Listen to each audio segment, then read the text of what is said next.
ಕೆಡವುವುದಕ್ಕಾಗಿ ಅಲ್ಲ, ನಿನಗೆ ಬಂದಿರುವ ಪರಿಶೋಧನೆ ನಿನ್ನನ್ನು ಹಾಳು ಮಾಡುವುದಕ್ಕೆ ಅಲ್ಲ. ವಾಕ್ಯ ಏನ್ ಹೇಳ್ತಾ ಇದೆ? ನಿನಗೆ ಆನಂದವನ್ನು ಉಂಟು ಮಾಡೋದಕ್ಕೆ ಬಂದಿದೆ. ಆಮೆನ್. ಅನ್ಯರ ಮುಂದುಗಡೆ, ಟೀಕಾಕಾರರ ಮಧ್ಯದಲ್ಲಿ, ಹಾಸ್ಯ ಮಾಡುವವರ ಕಣ್ಣು ಮುಂದುಗಡೆ, ನಿಮ್ಮನ್ನ ಅವಮಾನ ಮಾಡುವವರ ಮುಂದುಗಡೆ ನೀವು ಆನಂದಕರವಾಗಿ ಜೀವಿಸಿರಿ. ಯಾಕಂದ್ರೆ ಜೀವವುಳ್ಳ ದೇವರು ಹೇಳ್ತಾ ಇದ್ದಾನೆ, ನಿನ್ನ ಕಷ್ಟಗಳು ನಿನಗೆ ಆನಂದವನ್ನು ಉಂಟು ಮಾಡ್ತದೆ. ಹಲ್ಲೆಲೂಯಾ. ನಿನ್ನ ಕೈಲಿ ಆಗೋದಿಲ್ವಾ, ನಿನ್ನ ಕೈಲಿ ಏನು ಆಗೋದಿಲ್ವಾ ಅಂತ ನಿನಗೆ ಟೀಕೆ ಮಾಡಬಹುದು. ನಿನ್ನ ಕೈಲಿ ಏನಾಗಲ್ಲ. ವಾಕ್ಯ ಹೇಳ್ತಾ ಇದೆ 4ನೇ ಅಧ್ಯಾಯ 13ನೇ ವಚನ, ಫಿಲಿಪಿ ಚಾಪ್ಟರ್ 4:13.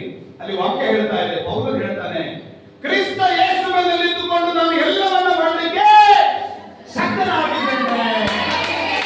ಕೈ ಎತ್ತಿ ನಾನು ಶಕ್ತನಾಗಿದ್ದೇನೆ. ಯೇಸು ಸ್ವಾಮಿ ಒಳಗಿದ್ದು ನಾನು ಶಕ್ತನಾಗಿದ್ದೇನೆ. ಯೇಸು ಸ್ವಾಮಿ ಮಗನವಾಗಿ ನಾನು ಶಕ್ತನಾಗಿದ್ದೇನೆ. ಆಮೆನ್. ನಿಮ್ಮಿಂದ ಏನ್ ಮಾಡಕ್ಕಾಗದೇ ಇರ್ಬೋದು, ನಿಮ್ ಒಳಗೊಬ್ಬನಿದ್ದಾನೆ, ಅವನಿಂದ ಎಲ್ಲ ಮಾಡಕ್ಕೆ. ಹಲ್ಲೆಲೂಯಾ. ಇಲ್ಲದನ್ನ ನನ್ನ ದೇವರು ಇರುವ ಹಾಗೆ ಮಾಡ್ತಾನೆ. ನನ್ನ ದೇವರಿಂದ ಅಸಾಧ್ಯವಾದದ್ದು ಒಂದೂ ಇಲ್ಲ. ಹಲ್ಲೆಲೂಯಾ. ಇವತ್ತು ನಿಮ್ಮ ಕೈಯಲ್ಲಿ ಏನು ಆಗಲ್ಲ ಅಂತ ನೀವು ಅವಮಾನ ಪಡ್ತಾ ಇದ್ದೀರೋ, ಅವಮಾನದ ಮಧ್ಯದಲ್ಲಿ ನನ್ನ ದೇವರು ಆಗುವ ಹಾಗೆ ನಿಮ್ಮನ್ನು ಮೇಲೆ ಎತ್ತಿ ನಡೆಸ್ತಾನೆ. ಆಮೆನ್. ನಂಬಿರಿ. ನಂಬಿಕೆ ನಿಮ್ಮನ್ನ ಜೀವನದ ಕಡೆಗೆ ನಡೆಸ್ತದೆ. ನಂಬಿಕೆ ನಿಮ್ಮನ್ನ ಬಿಡುಗಡೆ ಕಡೆಗೆ ನಡೆಸ್ತದೆ. ನಂಬಿಕೆ ನಿಮ್ಮನ್ನ ಸತ್ಯದ ಕಡೆಗೆ ನಡೆಸ್ತದೆ. ಹಲ್ಲೆಲೂಯಾ. ನಂತರ ಹೀಗೆ ಹೇಳಿದ್ರೆ ಅಯ್ಯೋ ಹೇಗೆ ಒಂದಾಕಿ ಮತ್ತೆ ಅಂತ ಹೇಳಿ, ಆದ್ರೆ ದೇವರು ಆಕೆಗೆ ಸ್ಪೆಷಲ್ ವಿಮಾನ ರೆಡಿ ಮಾಡಿದ್ದಾರೆ. ಹಲ್ಲೆಲೂಯಾ. ನಿನಗಾಗಿ ನನಗಾಗಿ ದೇವರು ಸ್ಪೆಷಲ್ ವಿಸಿಟ್ ತಗೊಂಡಿದ್ದಾರೆ. ಆಮೆನ್. ನಿನಗಾಗಿ ನನಗಾಗಿ ದೇವರು ವಿಶೇಷವಾದ ಸಂಗತಿಗಳನ್ನು ನಮ್ಮ ಕಣ್ಣು ಮುಂದೆ ಮಾಡ್ತಾರೆ. ಆಮೆನ್. ಹಲ್ಲೆಲೂಯಾ. ದೇವರಿಗೆ ಕೆಲಸ ಇಲ್ಲ. ದೇವರಿಗೆ ತನ್ನ ಮಕ್ಕಳ ಬಗ್ಗೆ ಚಿಂತಿಸುವುದೇ ದೊಡ್ಡ ಕೆಲಸ ಆಗಿದೆ. ಯಾಕಂದ್ರೆ ಆದಿಯಲ್ಲಿ ದೇವರು ಭೂಮಿ ಆಕಾಶ ಎಲ್ಲವನ್ನು ಮಾಡಿಬಿಟ್ಟ. ಈಗ ದೇವರು ಏನ್ ಕೆಲಸ ಮಾಡ್ತಾ ಇದ್ದಾರೆ? ನಿನ್ನನ್ನ ನನ್ನನ್ನ ಚೋಪಾನ ಮಾಡ್ತಾ ಇದ್ದಾನೆ. ನನ್ನ ಮಕ್ಕಳನ್ನ ನನ್ನ ಕೈಯಲ್ಲಿ ಎತ್ಕೊಂಡಿದ್ದಾನೆ. ಹಲ್ಲೆಲೂಯಾ. ದೇವರು ಬೊಗಸೆಯಲ್ಲೂ ಉಳಿಲಿಕ್ಕೆ ಆದೇವ ನಮಗೆ ನಮ್ಮ ಬೊಕ್ಕಸವನ್ನ ತುಂಬಿ ತುಂಬಿ ಕೊಟ್ಟಿದ್ದಾರೆ. ನಮ್ಮ ಕನಸುಗಳನ್ನ ತುಂಬಿ ತುಂಬಿ ಕೊಟ್ಟಿದ್ದಾರೆ. ಹಲ್ಲೆಲೂಯಾ. ಪ್ರೀತಿಯ ದೇವರ ಮಕ್ಕಳೇ, ಕಷ್ಟಗಳು ಏನು ಉಂಟು ಮಾಡುತ್ತದೆ? ತಾಳ್ಮೆ ಉಂಟು ಮಾಡುತ್ತದೆ. ತಾಳ್ಮೆ ಏನು ಉಂಟು ಮಾಡುತ್ತದೆ? ಆನಂದವನ್ನು ಉಂಟು ಮಾಡುತ್ತದೆ. ಆಮೇಲೆ 4ನೇ ವಚನ, ಸಿದ್ಧಿಗೆ ಬರಲಿ. ಆಮೆನ್. ಆ ತಾಳ್ಮೆ ಜನರಿಗೆ ಗೊತ್ತಾಗಲಿ. ಇದು ತಾಳ್ಮೆ ಅಂದ್ರೆ ಯೇಸುವಿನ ಮಕ್ಕಳು ಅಂತ. ನೀವು ಯೇಸುವಿನ ಮಕ್ಕಳು ಅಂತ ಜನರಿಗೆ ಗೊತ್ತಾಗಲಿ. ಹಲ್ಲೆಲೂಯಾ. ನಿನ್ನನ್ನು ವಿರೋಧಿಸಬಹುದು, ನಿನ್ನನ್ನು ಸಾಯಿಸಬಹುದು, ನಿನ್ನನ್ನು ಗೇಲಿ ಮಾಡಬಹುದು, ಏನೇ ಮಾಡಬಹುದು. ಆದ್ರೆ ವಾಕ್ಯ ಹೇಳ್ತಾ ಇದೆ, ಧರ್ಮೋಪದೇಶಕಾಂಡ 28:7ರಲ್ಲಿ, ನಿನ್ನ ಮೇಲೆ ಬರುವ ಶತ್ರುಗಳು ಒಂದು ದಾರಿಯಿಂದ ನಿನ್ನ ಮೇಲೆ ಬಂದರು, 7 ಬಹಳ ಚೆನ್ನಾಗಿ ತೋರಿಸಕತ್ತಾರ ನೋಡಮ್ಮ. 7 ದಾರಿಗಳಿಂದ ಎಲ್ಲಿ ಹೋಗೋ ಗೊತ್ತಿಲ್ಲ, ಹೊರಗೆ ಹೋಗ್ಬಿಡ್ತಾರೆ. ಹಲ್ಲೆಲೂಯಾ. ಎಲ್ಲರೂ ಬಂದಿಲ್ಲ. ಅವ್ರು ಬರುವಾಗ ಒಂದ್ ದಾರಿಯಾಗಿ ಬಂದರು, ಹೋಗುವಾಗ ಪಾಲಾಗಿ ಹೋದ್ರು. ನಾನು ಚಿಂತೆ ಮಾಡ್ತೀನಿ, ಜನರನ್ನ ನೋಡುವವರು ಚಿಂತೆಯಲ್ಲಿ ಇರ್ತೀನಿ. ದೇವರನ್ನ ನೋಡ್ರಿ. ದೇವರು ನಮಗೆ ಆನಂದವನ್ನ ಉಂಟು ಮಾಡ್ಲಿಕ್ಕೆ ಹೋಗ್ತಾ ಇದ್ದಾರೆ. ಹಲ್ಲೆಲೂಯಾ. ಹಲ್ಲೆಲೂಯಾ. ಹಲ್ಲೆಲೂಯಾ. ಆ ತಾಳ್ಮೆಯು ಸಿದ್ಧಿಗೆ ಬರಲಿ. ಆಗ ನೀವು ಶಿಕ್ಷಿತರು, ಸರ್ವ ಸುಗುಣವುಳ್ಳವರು, ಏನು ಕಡಿಮೆ ಇಲ್ಲದವರು ಆಗಿರುವಿರಿ. ಕೀರ್ತನೆ 23:1 ಹೇಳ್ತದೆ, ಕರ್ತನು ನನಗೆ ಒಳ್ಳೆ ಗುರುವನು. ಆಮೆನ್. ಗುರುವ ಅಂದ್ರೆ ಸಹಾಯ ಮಾಡುವನಂತ. ಹಲ್ಲೆಲೂಯಾ. ಕರ್ತನು ನನಗೆ ಒಳ್ಳೆ ಗುರುವನು. ನಾನು ಒಣಗಿದ ಭೂಮಿಯಲ್ಲಿ ಕುಂತಿದ್ದೆ, ಆತನು ಹಸಿರುಗಾವಲಲ್ಲಿ ನಡೆಸಿಕೊಂಡು ಹೋಗ್ತಾನೆ. ಹಲ್ಲೆಲೂಯಾ.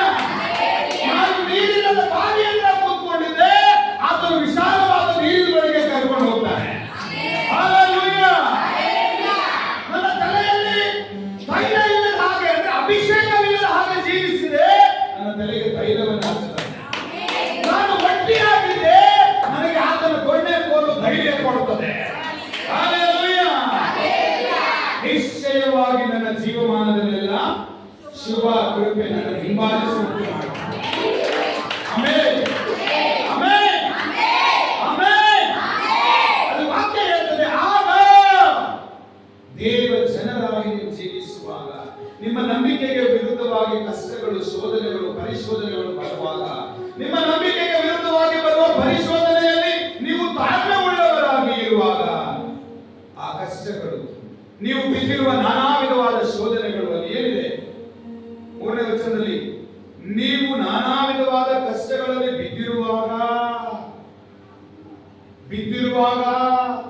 ಎದ್ದಿರುವಾಗ ಅಂತ ಇಲ್ಲ, ಬಿದ್ದಿರುವಾಗ ಅದನ್ನು ನೀವು ಕೇವಲ ಆನಂದಕರವಾದದ್ದೆಂದು ಎಣಿಸಿರಿ.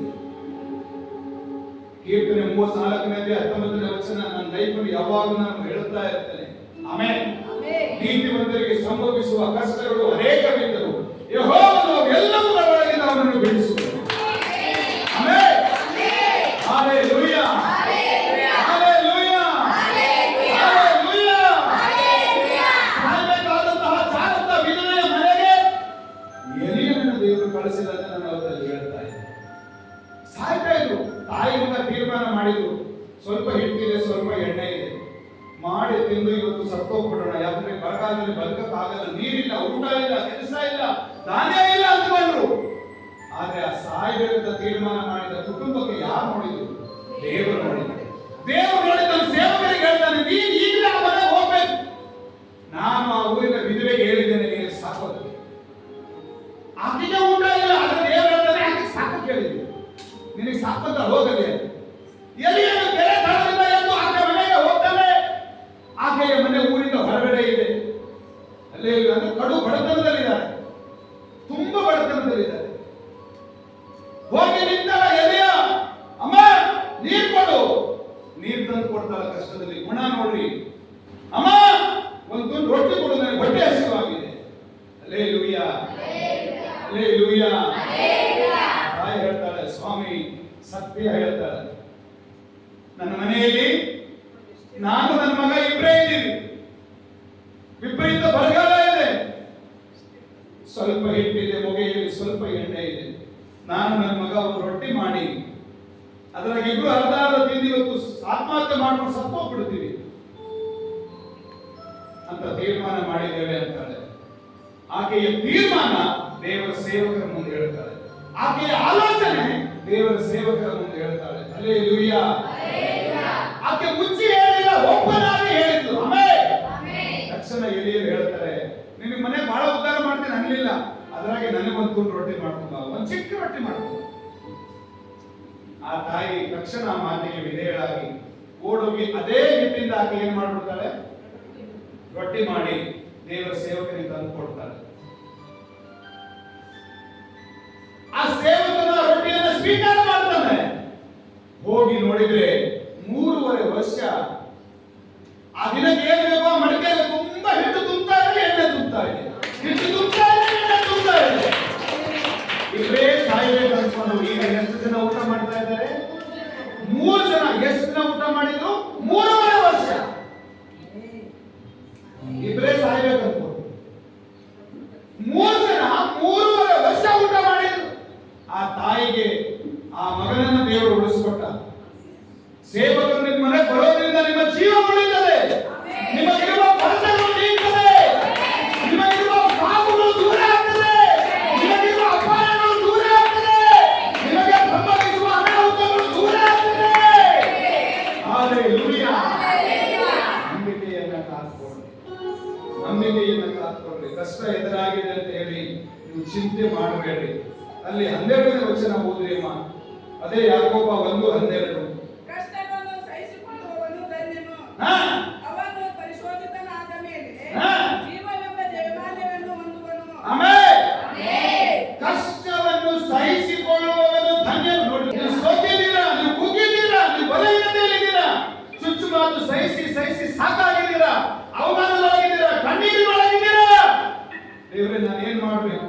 ಅಕ್ಕ ಹೇಳಿದ್ರು, ದೇವರೇ ನಾನು ಬದುಕೋದಕ್ಕಿಂತ ನಾನು ಸಾಯ್ಬೇಕಪ್ಪ, ನನ್ನನ್ನು ತಗೋ ಸ್ವಾಮಿ. ನಾನು ಅವತ್ತು ಹೇಳಿದೆ, ಎಲಿಯ ಹೇಳ್ತಾನೆ, ದೇವರೇ ಈ ಹಸಿವು ತಡ್ಕೊಳಕ್ಕಾಗಲ್ಲ, ನನಗೆ ಕೊಂದು ಬಿಡು.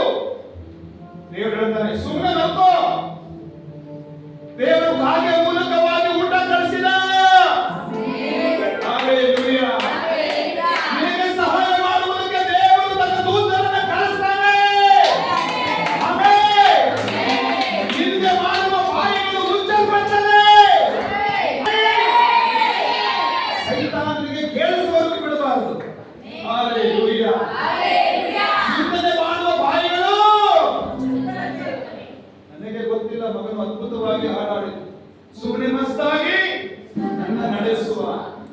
ಎದ್ರ ಸುಸ್ತಾಗಿ ನೋಡುವ. ಹಲ್ಲೆಲೂಯಾ. ಯಾಕೆ ಯೋಚನೆ ಮಾಡ್ತಾ ಇದ್ರು? ಸುಮ್ಮನಿರಿ. ದೇವರು ಹೇಳ್ತಾನೆ, ನೀವೊಂದು ಸುಮ್ಮನಿರಿ, ನಿಮಗಾಗಿ ನಾನು ಯುದ್ಧ ಮಾಡ್ತೇನೆ. ಆಮೆನ್. ವಿಮೋಚನೆ ಕಾಂಡ 14 ಒಂದು ಓದ್ರಿ. Exodus chapter 14. ವಿಮೋಚನೆ ಕಾಂಡ 14. ಹಾ, ಯೆಹೋವನೇ ನಿಮಗಾಗಿ ಯುದ್ಧ ಮಾಡುವನು. ನಿಂತ್ಕೊಂಡು ಪ್ರಾರ್ಥನೆ ಮಾಡ್ತಾರೆ, ನಡ್ಕೊಂಡು ಪ್ರಾರ್ಥನೆ ಮಾಡ್ತಾರೆ. ಹಲ್ಲೆಲೂಯಾ. ಮಲ್ಕೊಂಡು ಪ್ರಾರ್ಥನೆ ಮಾಡ್ತಾರೆ. ಹಲ್ಲೆಲೂಯಾ. ಎಷ್ಟೋ ಜನ ಆಸ್ಪತ್ರೆಯಲ್ಲಿ ರೋಗಿಗಳು ಮಲ್ಕೊಂಡಿದ್ದಾರೆ. ಅವರು ಯೇಸುವನ್ನು ನಂಬಿದವರು ಇರಬಹುದು, ಯೇಸುವಿನ ಬಗ್ಗೆ ತಿಳಿದವರು ಇರಬಹುದು, ಯೇಸುವಿನ ಬಗ್ಗೆ ಪಕ್ಕದಲ್ಲಿ ಯಾರೋ ಹೇಳಿದವರು ಇರಬಹುದು. ಯೇಸಪ್ಪ ನನಗೆ ಇಲ್ಲಿಂದ ಎಬ್ಬರಿಸ್ಕೊಂಡು ಹೋಗೋ ಪ್ರೇ ಮಾಡ್ತಾರೆ, ಮಾಡ್ತಿಲ್ವಾ? ಅಲ್ಲಮ್ಮ, ಅಂದ್ರೆ ವ್ಯತ್ಯಾಸವಾಗಿ ಪ್ರೇ ಮಾಡ್ತಾ ಇದ್ದಾರೆ. ಈ ಪ್ರೀತಿಯ ದೇವರ ಮಕ್ಕಳೇ, ಇಲ್ಲಿ ಏನ್ ಹೇಳ್ತಾ ಇದೆ? ನೀವಂತೂ ಸುಮ್ಮನೆ ನಿಂತುಕೊಂಡಿರಿ, ನೀವಂತೂ ಸುಮ್ಮನಿರಿ. ಪಕ್ಕದಲ್ಲಿ ಹೇಳಿದ್ರಲ್ಲ,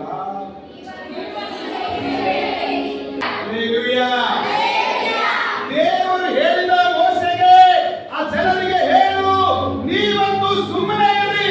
ಇನ್ನು ಮೇಲೆ ನಿಮಗೆ ಅಪಾಯಗಳು ಬರ್ತದೆ, ಇನ್ನು ಮೇಲೆ ನಿಮಗೆ ಯುದ್ಧಗಳು ಎದುರಾಗ್ತದೆ, ಇನ್ನು ಮೇಲೆ ನಿಮಗೆ ವಿರುದ್ಧ ಶತ್ರುಗಳು ಬರ್ತಾರೆ.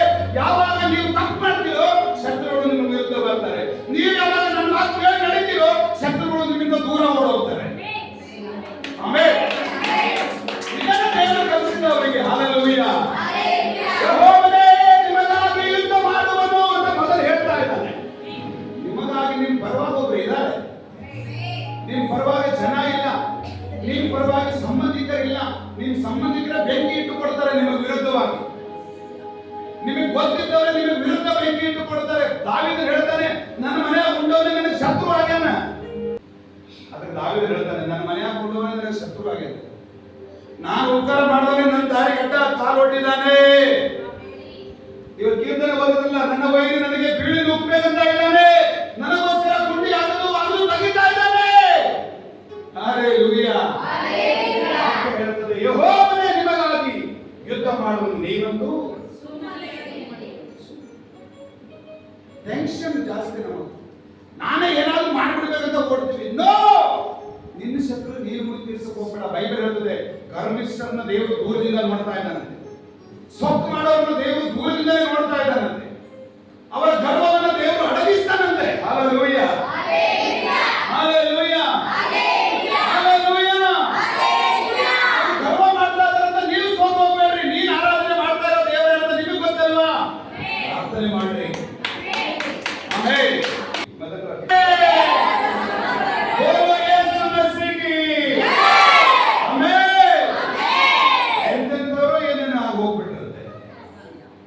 ಈಗ ದೇವರು ಒಂದಕ್ಕಿಂತ ಎರಡು ಕುಂದರ್ಸ್ಯಾನ. ಸುಮ್ಮನಿರ್ರಿ, ದೇವರ ಕಾರ್ಯ ಮಾಡ್ತಾನೆ. ಹಲ್ಲೆಲೂಯಾ. ಹಲ್ಲೆಲೂಯಾ. ದೇವರ ಮಕ್ಕಳೇ, ವಾಕ್ಯ ಹೇಳ್ತದೆ, ನೀವಂತೂ ಸುಮ್ಮನೆ. ನೀವು ನಿಂತಿದ್ದೀರಾ, ಸುಮ್ಮನೆ ನಿಂತಿರಿ. ಕೂತ್ಕೊಂಡಿದ್ದೀರಾ, ಸುಮ್ಮನೆ ಕೂತ್ಕೊಳ್ರಿ. ವ್ಯಾಪಾರ ಮಾಡಿದ್ರೆ ಸುಮ್ಮನೆ ವ್ಯಾಪಾರ ಮಾಡ್ರಿ. ಊಟ ಮಾಡಿದ್ರೆ ಸುಮ್ಮನೆ ಊಟ ಮಾಡ್ರಿ. ಉಳಿದಿದ್ದನ್ನು ದೇವರು ನೋಡ್ಕೊಳ್ತಾನೆ. ಆಮೆನ್. ಕೈಕೊಂಡು ಹೇಳ್ರಿ, ಉಳಿದಿದ್ದನ್ನು ದೇವರು ನೋಡ್ಕೊಳ್ತಾನೆ. ನೀವು ಸುಮ್ಮನೆ ಇರ್ರಿ. ನಿಮ್ಮ ಪರವಾಗಿ ದೇವರು ಯುದ್ಧ ಮಾಡ್ತಾನೆ. ಹಲ್ಲೆಲೂಯಾ. ಹಲ್ಲೆಲೂಯಾ. ನಿಂತ್ಕೊಳ್ರಿ ಎಲ್ಲರೂ, ನೀವಂತೂ ಸುಮ್ಮನೆ ನಿಂತ್ಕೊಳ್ರಿ. ದೇವರು ನಿಮ್ಮ ಪರವಾಗಿರ್ತಾನೆ, ನಿಮಗೋಸ್ಕರ ಯುದ್ಧ ಮಾಡ್ತಾನೆ, ನಿಮಗೆ ಬಿಡುಗಡೆಯನ್ನ ಜಯವನ್ನು ಉಂಟು ಮಾಡ್ತಾನೆ. ಓ ಯೇಸು ಮಸೀಹಿ. ಆಮೆನ್. ಹಲ್ಲೆಲೂಯಾ. ಎಂದು ಹೇಳಿದನು. ಆಮೆನ್. ಸುಮ್ಮನೆ ದೇವರು ಮಾಡ್ತಾನೆ. ಅದಕ್ಕೆ ಯಾಕೋಬನ ಪತ್ರಿಕೆ 1:12 ಹೇಳ್ತದೆ, ಕಷ್ಟವನ್ನು ಸಹಿಸಿಕೊಳ್ಳುವವರು ಧನ್ಯ. ಕಷ್ಟವನ್ನು ಸಹಿಸಿಕೊಳ್ಳುವವನು ಸಹಿಸಿಕೊಳ್ಳಿ. ಒಂದ್ ವೇಳೆ ಬೈದು ಹೇಳ್ತೀನಿ, ಸಹಿಸಿಕೊಳ್ಳಿ. ಒಂದು ವೇಳೆ ಹೊಡೆದು ಹೇಳೋದನ್ನ ಸಹಿಸಿಕೊಳ್ಳ್ರಿ. ಒಂದು ವೇಳೆ ನಿಮ್ಮ ತಿದ್ದುವಿಕೆಗಾಗಿ ಖಂಡಿಸಿ ಹೇಳೋದನ್ನ ಸಹಿಸಿಕೊಳ್ಳ್ರಿ. ನಿಮ್ಮನ್ನ ಯಾರಾದ್ರೂ ನೋಯಿಸ್ತಾ ಇದ್ರೆ ಸಹಿಸಿಕೊಳ್ಳ್ರಿ. ನಮ್ಮ ಪರವಾಗಿ ದೇವರಿಲ್ಲ. ಆಮೇಲೆ ಅಲ್ಲಿ ವಚನ ಹೇಳ್ತದೆ, ಅವನು ಸಹಿಸಿಕೊಳ್ಳೋನು ಯಾರು? ಪಕ್ಕದಲ್ಲಿ ಹೇಳ್ತೀವಿ, ಧನ್ಯನು. ಸಹಿಸಿಕೊಳ್ಳುವವನು ಧನ್ಯನು. ನೀನು ಧನ್ಯನಾಗಬೇಕಂದ್ರೆ ದೇವರಿಗೋಸ್ಕರವಾಗಿ ಸಹಿಸು, ನಿನ್ನ ಮಕ್ಕಳಿಗಾಗಿ ಸಹಿಸು, ನಿನ್ನ ಕುಟುಂಬಕ್ಕಾಗಿ ಸಹಿಸು, ನಿನ್ನ ಗಂಡ ಅಥವಾ ಹೆಂಡತಿಗಾಗಿ ಸಹಿಸು, ನಿನ್ನ ಬಿಡುಗಡೆಗಾಗಿ ಸಹಿಸು. ಸಹಿಸಿಕೊಡ್ರಿ. ನಿನ್ನ ಗಂಡನಿಗೆ ಚುಚ್ಚು ಮಾತಾಡಿದ್ರು, ನಿನ್ನ ಮಕ್ಕಳಿಗೆ ಚುಚ್ಚು ಮಾತಾಡಿದ್ರು, ನಿನಗೆ ಚುಚ್ಚು ಮಾತಾಡಿದ್ರು, ನಿನ್ನ ಉದ್ಯೋಗ, ವ್ಯಾಪಾರ, ಹೊಲ, ಮನೆ, ದನ, ಕರು, ಅಂಗಡಿ ಇತ್ಯಾದಿ ಚುಚ್ಚು ಮಾತಾಡಿದ್ರು ಬೇಸರ ಪಡ್ಕೋಬೇಡ್ರಿ. ನೀವು ಧನ್ಯರಾಗಿದ್ದೀರಾ. ಹೇಳದವರು ಕಾಣೆಯಾಗಿ ಹೋಗ್ತಾರೆ. ಒಂದಿಗೆ ಕಾಣಕ್ಕಾಗಲ್ಲ, ಮತ್ತೊಂದಿನ ನೋಡ್ರಿ ಸಿಗಲ್ಲ ಅಂದ್ಮೇಲೆ ಅವರು ಏನು ಕಾರ್ಯ ಮಾಡ್ತಾರೆ. ಧನ್ಯನು. ಆಮೇಲೆ ಅವನು ಪರಿಶೋಧಿತನಾದ ಮೇಲೆ ಜೀವವೆಂಬ ಜಯಮಾಲೆಯನ್ನು ಹೊಂದುವನು. ಹಲ್ಲೆಲೂಯಾ. ನೋಡಿದ್ರೆ ನಾವು 1ನೇ ಅಧ್ಯಾಯ 2ನೇ ವಚನದಲ್ಲಿ ನಿಮ್ಮ ನಂಬಿಕೆಯುಗೆ ಆಗುವ ಪರಿಶೋಧನೆ ಅಲ್ವಾ? ನೀವು ಕಷ್ಟವನ್ನು ಸಹಿಸಿಕೊಂಡು ಧನ್ಯರಾಗ್ತೀರಿ. ಧನ್ಯರಾದ್ಮೇಲೆ ನಿಮ್ಮ ನಂಬಿಕೆಗೆ ಉಂಟಾಗುವ ಪರಿಶೋಧನೆಯನ್ನ ನೋಡಿ ದೇವರು ನಿಮಗೆ ಜೀವವೆಂಬ ಜಯಮಾಲೆಯನ್ನು. ಹಲ್ಲೆಲೂಯಾ. ಮಾಡಿ ಹೋಗುವ ಹೂವಿನ ಮಾಲೆ ಅಲ್ಲ, ಜೀವವಿರುವ ಜಯಮಾಲೆಯನ್ನು ದೇವರು ಕೊಡ್ತಾನೆ.